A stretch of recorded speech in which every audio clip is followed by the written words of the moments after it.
Hoge, I believe, is ready to jump in after the Matt Eberflus press conference. Rome Odunze, the big news today. Adam, welcome to your show with AB and Briggs and Herb.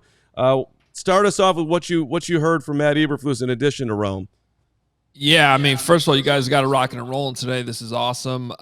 Great analysis so far. Enjoyed the grades. Look, I feel like I've spent the last 24 hours kind of worried about DJ Moore and Keenan Allen, how they came out of that game, and Keenan Allen having that heel injury, re-aggravated, obviously, and how that was all going to affect these guys. I was not expecting to hear from Matt Eberflus that Rome Odunze is having an MRI on his knee today. And the funny thing about how it came up was he didn't offer that up. He was asked about the two other wide receivers and how they were doing today, and he was like, oh, they'll be fine. But Rome is having an MRI on his knee.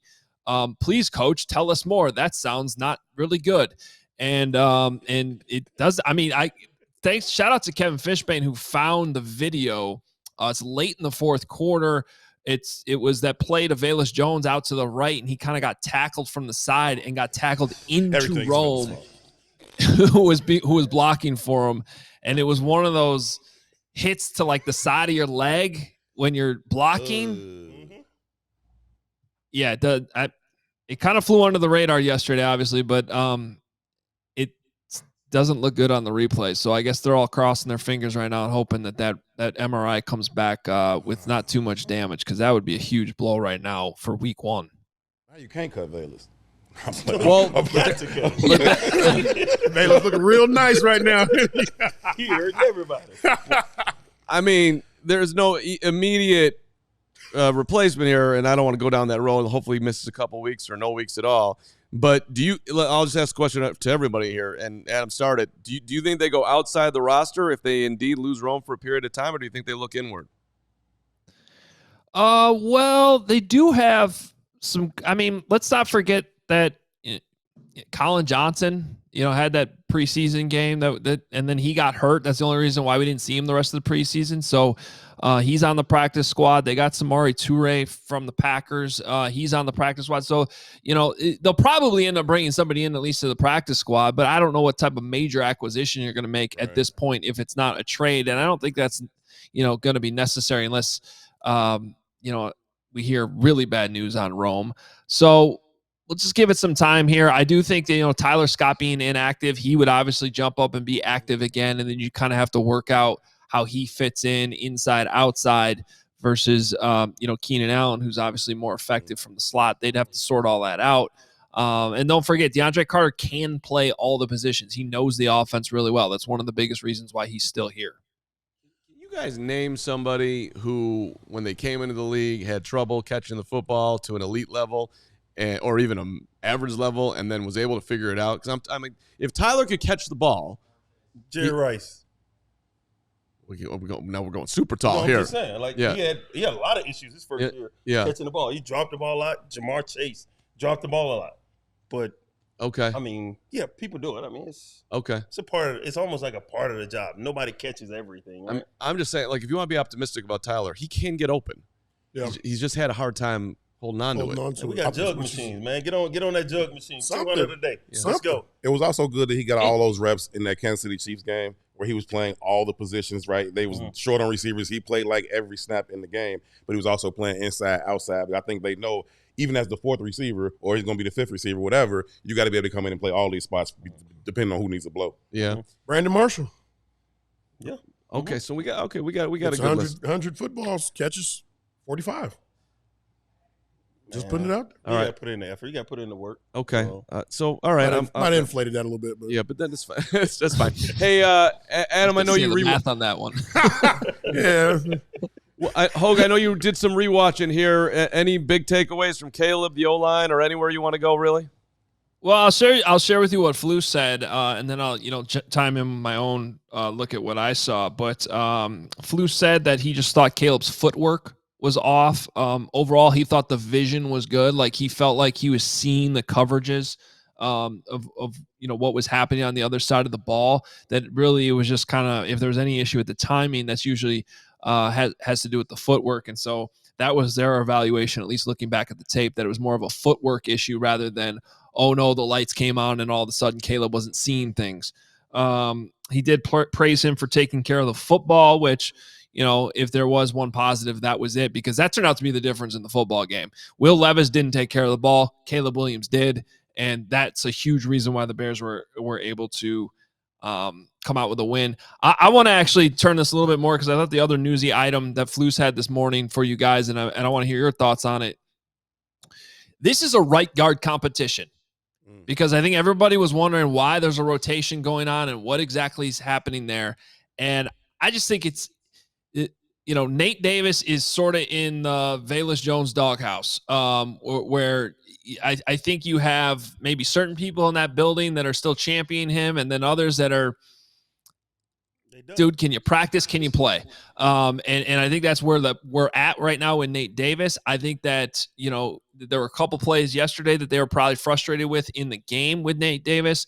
And based on what Flus just said at House Hall, it sounds like a competition is going to continue this week in practice between Ryan Bates and Nate Davis. And I think the only thing holding Ryan Bates back from just taking this job is the shoulder injury that he's dealing with and has been dealing with. Because otherwise, I think he would have been the starter yesterday. And I think if he gets healthy, he'll probably be the starter going forward.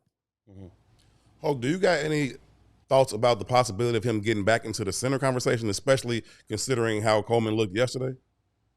Well, see, that's the problem, guys, right? Like, so if Nate Davis can't be your right guard, Ryan Bates has to be your right guard. And now you don't have, you know, a center solution. And that's the thing I'm most frustrated about on this Monday, with it just being week one, is we knew all this was a problem back in January, and the moves that were made there just seemed underwhelming. There were a lot of other great moves, you know, a ton of things to praise Ryan Poles on. But when you kept looking at how, okay, it's all the focus on Caleb, let's get him weapons, let's make sure he's protected. And it's like, well, wait a minute. Interior pressure, which is the worst kind of pressure you can face any quarterback, but especially when you're a young quarterback, you don't want guys coming through that A gap. And that's all we saw yesterday was interior pressure over and over again. And I think that's the frustrating thing about this right now, that they don't seem to have the right combination or solutions in the middle of that offensive line. You know, we've said this, AB, we've said this over and over, and we're like, listen, you have these opportunity, you have these picks, and it doesn't look pretty. You know, you're not gonna, you know, a lot of people aren't gonna know the names, but you got to be able to win up front. Mm-hmm. You have to win up front, and you have an opportunity to get some of the better players that are available in the draft early and address it. But you know, when you go with and listen, I like Rome Odunze. Rome Odunze is a great name. You get Caleb Williams and you get Rome Odunze. Everybody loves it. They're like, oh man, awesome. But if you can't get the ball to him, no matter, what good is he? Mm-hmm. Right. True. Well, and the center thing too. I mean, everyone's giving T'Vondre Sweat a ton of love, and listen, I mean, that's a monster and a half in the middle there. Not everyone's gonna be able to block him. But I mean, Coleman got run over by Ernest Jones yesterday too. I mean, linebacker. He came through like a missile. Yeah, he did. Put him on his ass. Mm-hmm. And so, okay, I mean, which one's more concerning of the two? You're just getting walloped at the point of attack, or somebody, you know, linebacker kills you, knocks you over too. I mean, both of them aren't good. Well, when the D tackle is throwing you around and body slamming you everywhere, everybody else started to get a little confidence. So when they come downhill, they'll run right over you. That's what Lance was just saying. You're gonna see more of that. You're gonna get a whole lot of it. You're gonna get if it's not the D tackle, it's gonna be the linebacker, but they're gonna keep attacking them because they believe right now that is the weak point. That's where we can win. And if they don't, that should be the first thing that the Bears do is corrections. We got to walk through this stuff right here. Because this is what we're going to see. True, they will walk through it, but on top of the physicality that they're being beat at, I saw a game by the Titans defensive line. It was two guys, and you had three of our guys blocking one of their guys, and let the other one get through. So, well, what are we doing? And what's happening here? Right. So it's communication and then the physicality. Like we're losing both. We're losing at everything right now, and it's not going to be good. And then you got the pressure of a young quarterback, a rookie quarterback that you want to play well, right? So with all this going on in the first game, now you got all these questions coming up, but now you got injuries that's starting to come up, and people are still going to be looking at the quarterback to play well or play at a high level, and I'm hoping that he can do that. It's going to be tough. You're gonna have to run. You're gonna have to move to running the ball. You're gonna have to double down on those guys and push that way. Take a lot of the stress off of Caleb. Yep. Make it an easier game. Make it a lot easier decisions. Easier decisions to make and easier throws. Did he play as much? 27 snaps, I think. Caught one ball, your second largest target last year. I thought it was a little odd. And you're asking the question. I thought I didn't see him as much as I thought I would see him. Yeah. I saw Everett a little bit more. He played more. More than okay. Well, and Gerald Everett, for the record, had one catch on a screen pass. But let me throw that out to you, Hoge, and everybody, really. There was a lot of screen passes yesterday. If people were like having Luke Getsy moments here, and I'm wondering, like, what big adjustments, if anything, you think they're going to make offensively week 1, week 2 with the balls that got batted down, with the amount of screens that they called, the way they were running the ball. I mean, it's not going to look the same. I could guarantee you that. Well, and real quick on the tight end thing, Flus obviously wasn't going to give all the answers on why who was playing over who, but he did mention it's like sort of a matchup thing and whatever. Certain tight ends are going to be tied to certain plays, and that just must have been the game plan. I find it hard to believe that you're just going to all of a sudden have Cole Kmet be the second guy in terms of snap counts on game days. I know you're trying to help him a little bit so he doesn't have to play both tight end positions, but he's the better tight end, so he needs to play more, and you got to figure that out. So that's one adjustment I would make this week. And then, I don't like those screens too. I don't want to be horizontal, but here's the thing, man. The quarterback also has to make the throws when they're downfield, and they had deep shots that could have been made. So there's that aspect. And then also when you can't block anybody inside, you got to come up with other solutions to get the ball in the hands of your playmakers. So I'm guessing that wasn't necessarily what Shane Waldron wanted to do the whole game. But as I always say on this show, find me a good offensive coordinator with a bad offensive line. Doesn't exist. Like, you can't call plays if they can't block up front. No, that's facts. You keep getting the A gap blown up. You got to give it out of his hand right now. The only thing you can do is throw screens, and then you end up calling screens where you got DeAndre Carter blocking, or you end up throwing a screen out there. And I know Vale's got like 8 yards on that play, but if it costs you Rome, right, that ain't it either. So then how can you get vertical down the field, and you're only gonna get 2 or 3 shots of those a game, right? And you can't miss them. You can't miss Keenan on that first one early. The one to DeAndre Carter was a little bit more difficult, but you had opportunities to get the ball down the field. You're only gonna get 2, 3, 4 of those a game. When they there, you got to hit them. Yep. It messes with the quarterback's timing as well. You get to that quarterback early in the game. Now you may not get another sack, but his timing now is, I'm looking at my first read check down. Now it allows us defensively to really play fast. So would you roll Caleb out, timing considered, right now with everything that's going on? Would you try to get him out of the pocket as much as possible to try to get him off the ground here a little bit more successfully than week 1? You have to commit to the run first. Right. You have to commit to the run, and once you commit to the run, then you can start to roll him out. Because now you can draw your linebackers up, and you can find windows behind those linebackers at the second level. Or get your tight ends in there to block. Yep. Bring your tight ends in. Run 2 receiver routes, like something like that, and then get one of the tight ends. If he has no work, then he can leak out and be a check down. But I don't want to cut the field off for Caleb. I don't want to cut the field off. I think he can read the field. I think he can be that quarterback. I don't think you have to cut the field off. When you roll him out, he's not throwing the ball back left. If you roll him out right, he's not throwing it back left. So you're cutting the field down on him, and I think it makes it easier for a defense. I think he's good. He's a good player, man. All right. Let him do his thing.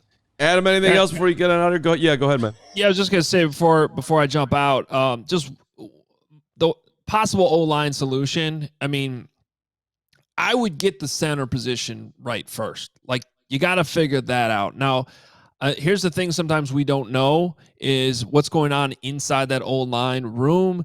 Does one guy understand the protections better than the other? That is a huge part of the position, and sometimes that has to outweigh who's actually the more physical blocker.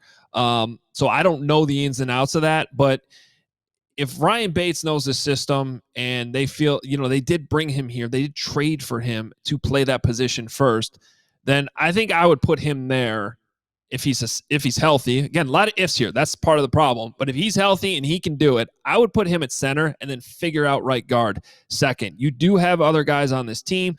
Bill Murray was somebody who impressed in camp. He used to play D-line. They flipped him over to O-line. He's still kind of new to it, but has looked promising at it, was on your practice squad last year. And then let's not forget about Matt Pryor, who's massive and can play that position. He's 6'7", 332, and he's here because he can play guard and he can play tackle if necessary. So you got to start looking at other options here, in my opinion, but start inside at center, work your way out, because what we saw yesterday just can't continue, or it's going to result in stunted development for Caleb, and maybe worse, an injury, which none of us wants to see. What was that reaction over there in the corner? Well, if you put Pryor in, it's going to be tough for Caleb. How tall is he again, Adam? Right. He's 6'7", and Caleb already struggled. I didn't like how many batted balls there were yesterday. That's a good point. Oh, we saw that all summer. Javon Dexter was batting the balls down all summer.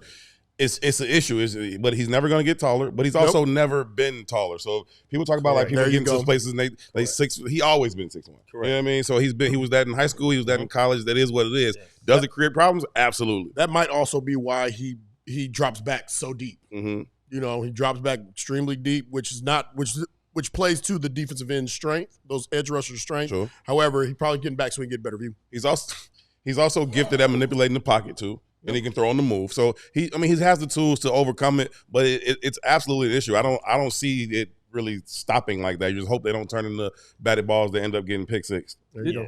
Hey, last one. Did anybody ask about Caleb's body language on the field at all?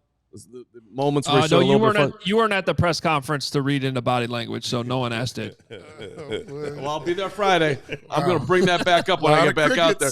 This dude was pissed at what was going on that sidelines, and he showed it, and that's why he's our leader. 18, damn it. Let's go. All right. No, I don't think that came up today. Guys, good stuff. Keep it rolling, and great stuff the last 2 days. We'll talk soon. We all silly like the mayor.